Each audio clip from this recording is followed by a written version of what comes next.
There are three things that make a great Super Bowl ad. It's got to be ownable. People need to know that it is your brand. You are spending the money after all. It's got to be memorable. If people can't remember that it happened, you're missing out on the ability to actually drive those business results. And it's got to be relevant, because the relevance is what allows you to have the multiplier effect to go from being just a 30-second spot or just a 60-second spot to being something that lasts longer and ultimately drives the business impact that is needed.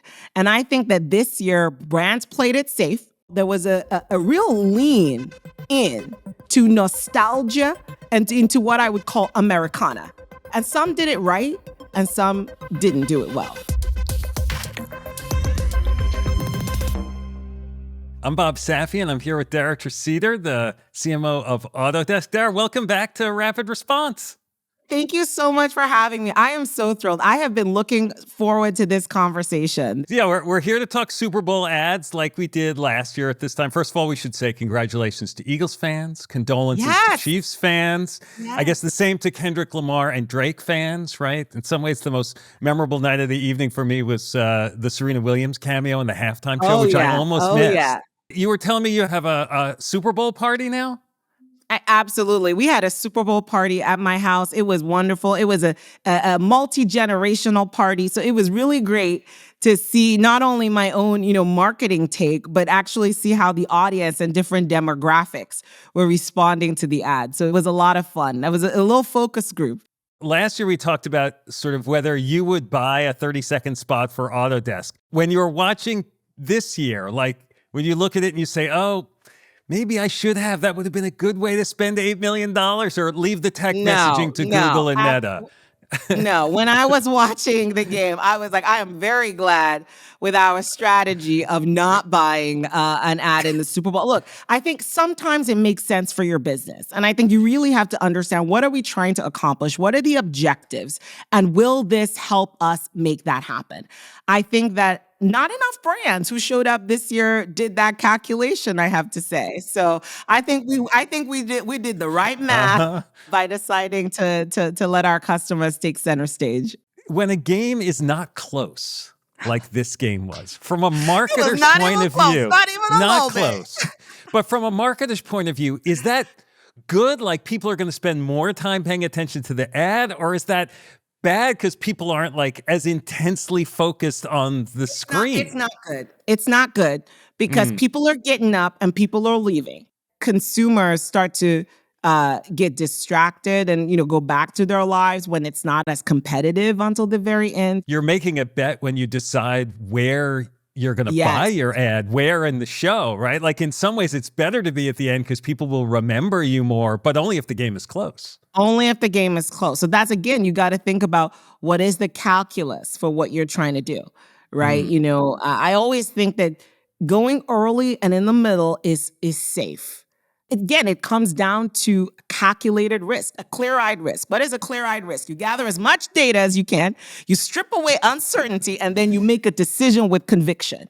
Going late is a risk that you should only take, right, if you are sure that even if consumers get up and walk away, still that placement makes sense for your brand. But if you're not sure about that, going early or going in the middle is probably a good way to make sure that you gather as many eyeballs as is needed. If you're a brand like Autodesk and you haven't bought a Super Bowl spot, how do you participate in the moment, in the attention that's going on around the Super Bowl? If you have an authentic reason to participate in the conversation, hey, it's a good a time as any to do that. So for us at Autodesk, our software is used to design and make anything, whether it is literally the Caesar Superdome Stadium in NOLA that housed it all, or stages like Kendrick's, or it's ads like the Michelob Ultra ad, right? Our software is used to design and make anything. So for us, being a part of the conversation makes sense in terms of celebrating our customers who are playing a role in the game. Before we get into the specifics, do you have any big picture assessments from what you saw about the tone, the mood, the creativity? First of all, let me say that brands played it safe this year. I think the biggest statement of the night was the halftime show, right? The Kendrick Lamar halftime show, as Serena coming and making a cameo in there. I think that was actually the biggest statement. Brands definitely played it safe, leaning more into ownability. There are three things that make a great Super Bowl ad. It's got to be ownable. People need to know that it is your brand. You are spending the money after all. It's got to be memorable. If people can't remember that it happened, you're missing out on the ability to actually drive those business results. And it's got to be relevant, because the relevance is what allows you to have the multiplier effect to go from being just a 30-second spot or just a 60-second spot to being something that lasts longer and ultimately drives the business impact that is needed. And I think that this year, brands played it safe. They over-indexed on ownability, and some try to dab into memorability in some scary ways. I don't think I needed to see Seal as a seal, for example. Yeah. It didn't quite work for me. The dancing tongue from Coffee Mate? No. Oh, there was some odd choices. Pushing creative in a way that maybe creative does not need to be pushed.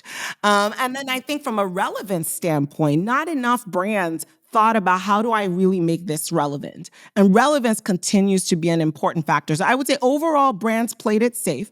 Overall, there was a real lean in to nostalgia and into what I would call Americana. And some did it right, and some didn't do it well. And then the last theme was brands thinking about celebrity as a must-have. And I thought that was not the celebrity needs to make sense. And in some cases, there was an overuse of celebrity, or there was an abuse of celebrity.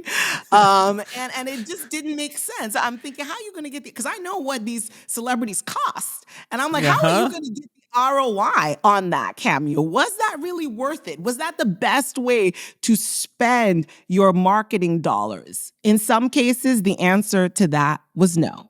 Are there ones that come to mind that you felt like overpacked the celebrity quotient? Well, I think, anyone where I'm like, why is this celebrity here? If your customers and your prospects are confused, that's already a no. I can tell you who got it right. Hellman's did a really great job recreating that iconic scene from Harry Met Sally. That was clutch. This iconic scene is one that we all love and remember. And mayonnaise showing up in this scene made complete sense. So talk about, that was, I think, a really good use of celebrity. And the Sydney Sweeney cameo, it was like that mic drop moment. Like, I'll have whatever she's having. She's America's sweetheart of this modern day. And so to bring her in with Meg Ryan and Billy Crystal was very well done. Helps make it relevant is what you're saying. Relevant. You could understand why, Sydney Sweeney was added to that conversation. For me, the Budweiser and Bud Light ad sort of perfectly reflected the moment. Bud Light, sort of red-blooded American vibe of suburbia over the grill, and then like a Hallmark Channel emotion for Budweiser with the baby Clydesdale. I think Bud Light did a good job. I think they understand who their target audience is, and they spoke to their target audience in a way that deeply resonated. I think that there's something powerful about what Budweiser was trying to do, right? And I think, it sort of felt like that uplifting community gathering vibes that we all needed, So that inspiring story of a Clydesdale full on a journey, right, to deliver a Budweiser keg. I thought that was classic. It was amusing. They understood their demographic. They had a clear message they were trying to deliver, and I think they delivered that well. Now, you've used this expression, NBDB, never been done before. There wasn't a whole lot of that, except for things that made you go a little bit like, ew. Let us talk about NBDB. And for those of you that are just tuning in, this is never been done before, right? We like a good NBDB. And I thought a brand that actually did that was Rocket. So Rocket had that wonderful ad that really talked about owning the dream, owning the American dream, owning the home. They took the time to tell the story in a way that was so powerful, right? And, I was interesting because I was watching it live and, everybody from my father-in-law to my daughter were like, oh, we like this one. And, and every American can remember that song. I mean, Bob, I'm sure in a bar somewhere at 1 a.m. at some point or the other, you were singing about Country Roads Taking You Home. There's no video of that. You're neither going to confirm nor deny. But I thought the ad was great. But what was especially awesome was to see that connected with the live experience of Country Roads playing in the stands, right? And having the fans in the stadium. That was marketing magic, right? Because that was the ad, the extension was so real, so powerful, so wonderful. So that was an NBDB. I don't think I've seen any ads do that before, where they connect what is happening, on the screen to what is happening physically in the stadium in such a powerful, integrated way. So I thought Rocket did that. They certainly owned that NBDB category with that first of its kind integration. So not the skin cowboy hat from Tubi. I didn't even know what was going on with that. Talk about an ad that was repulsive. I mean, that was when everyone was like, I'm going to go get some chips. Nobody wants to watch that, right? I thought that ad was pushing creative direction. That's what I meant because people were staying away from relevance, sometimes they turned up the dial on ownability or memorability in a way that didn't always work. And I think for that Tubi ad, they turned up the memorability dial a little too much that it didn't quite work. I want to ask you about the Nike ad, the Nike So Win ad with top female athletes with Caitlin Clark and Jordan Childs and others. In some ways, it was like a throwback Nike ad to some of the things we'd seen from them before. So it wasn't really never been done before, but at the same time, I thought it was pretty darn effective. I think Nike was the winner of the night. And I'll tell you why. They did an amazing job of being ownable. It was, like you said, it was an ownable Nike spot. You saw that spot and you immediately knew it was Nike because of the athlete presence, the visual aesthetic, the black and white aesthetic, and the message. It showed the power of purpose and performance. And I have to give Nike a lot of credit for this spot because in a year where a lot of brands were staying away from saying anything, Nike said something. They said something important. They said something that matters. And they said something that needed to be said, right? And that was the power of women in sports and the importance of gender equity in sports.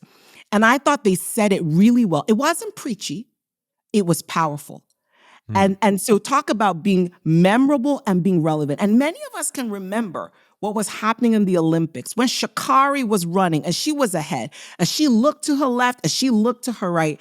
And that moment was a part of the narrative, right? Many of us remember the journeys that these women athletes have had, and to see them standing on business, standing on power, standing on strength. It was saying, look, come what may, women's sports is here to stay.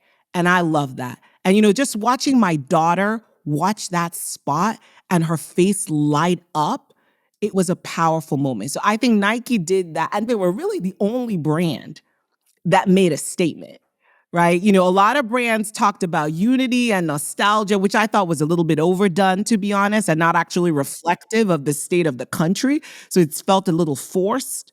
But I thought Nike did a really good job of saying, hey, we're standing on business. We're standing on purpose. We're not cause-led, so we're not jumping into a political conversation, but we're standing on what makes sense for our business. Our values remain unchanged.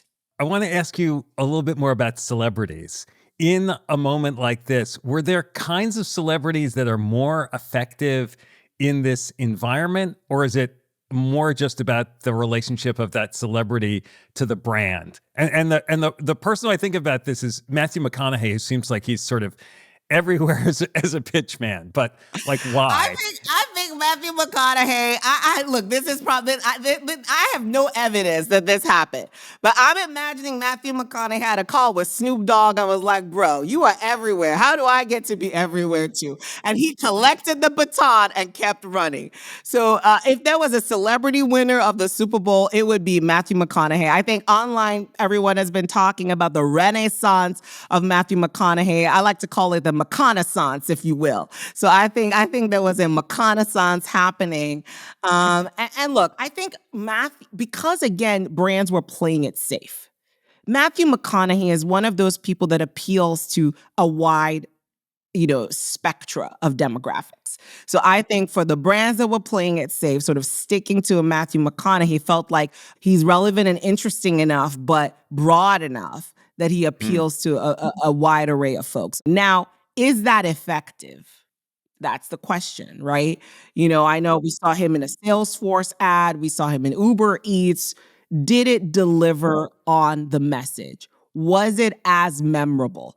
I will say what I remembered more was that Matthew McConaughey was in the spots and that he was everywhere. So I think you have to think about the brands that got celebrity right was where there was a deep connection to the brand. Like Ben Affleck continuing to talk about Dunkin' Donuts makes sense. I was scanning through some of the best and worst quick lists that are already up online, USA Today, New York Times, Fast Company. And one of the ads that was showing up on all of them, which a little bit surprised me, was the Stella Artois ad with David Beckham and Matt Damon.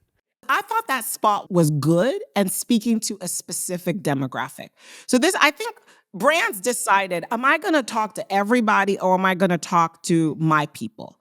And I thought that was one of the spots that was talking to my people, but welcoming more people into the conversation. Would I say it was great? Mm-hmm. I don't think it was really memorable. I don't think it was really as relevant. So it will be interesting to see. I don't know that you're going to get, for example, that celebrity usage versus, some of the other ones we've talked about. I don't know if you get that same ROI, right? That same multiplier effect, that same continued conversation for a significant period of time after the day after the Super Bowl, right? Okay, everyone's writing about it today. It's Monday, but is anyone going to be talking about it on Friday? I don't think so. I will tell you, another use of celebrity that I really liked was the Michelob Ultra, because I thought that was really smart with Willem Dafoe and Catherine O'Hara. Pickleball is having a moment in American culture. So I actually like that spot a lot because I thought this is a spot that is connecting what is happening in culture in a different way. And it was also nice to see Willem Dafoe and Catherine O'Hara kind of, at the top of their game. And the spot, one of our Autodesk customers played a role in this, the mill. So Willem Dafoe, Catherine O'Hara, the athletes, they were all in different places. And Autodesk visual effects software, so Autodesk Maya and Autodesk Arnold, were kind of used to sort of help with telling that story. So I thought it's a nice way also showing how technology and the magic behind the magic, which often doesn't get talked about, in the ads, is still playing a role. Technology is having a moment right now, right? Literally, physically connecting people together digitally, and seeing that come into life in an ad was quite powerful. I'm curious if you had any reactions to the OpenAI ad. We haven't had an AI have an ad before. OpenAI entered the chat at just the right time. Let's put it that way. I think the simplicity, the anonymity of their ad really reflected how dominant they are today. I thought there was something cool about the pointillism and essentially how they intentionally enlisted human animators, right, to design the art that kept us guessing whose ad it was, right? That ad itself, I thought it perfectly embodied its message that AI amplifies human creativity and human ingenuity. There was no other ad like it. So in terms of memorability, in terms of being relevant to that intersection between humans and technology, and I think the final moment that ChatGPT appeared on the screen, it felt like a perfect mic drop. You alluded to this a little bit earlier on, but I wanted to ask you about it. It's February's Black History Month, and I kept reflecting on how white the ads were. like the celebrities and the feel, whereas the halftime show, which you referred to earlier, was like a celebration of being Black. And it's almost like they were for two different audiences.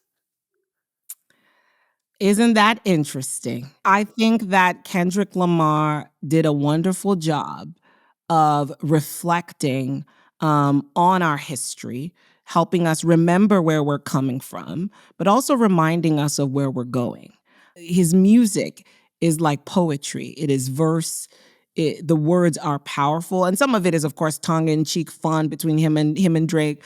But some of it really is speaking to the Black American experience. We have had a challenging past, and even now, our struggles are not over. We are still very much in the middle of that struggle, and so I thought the halftime show really spoke to that.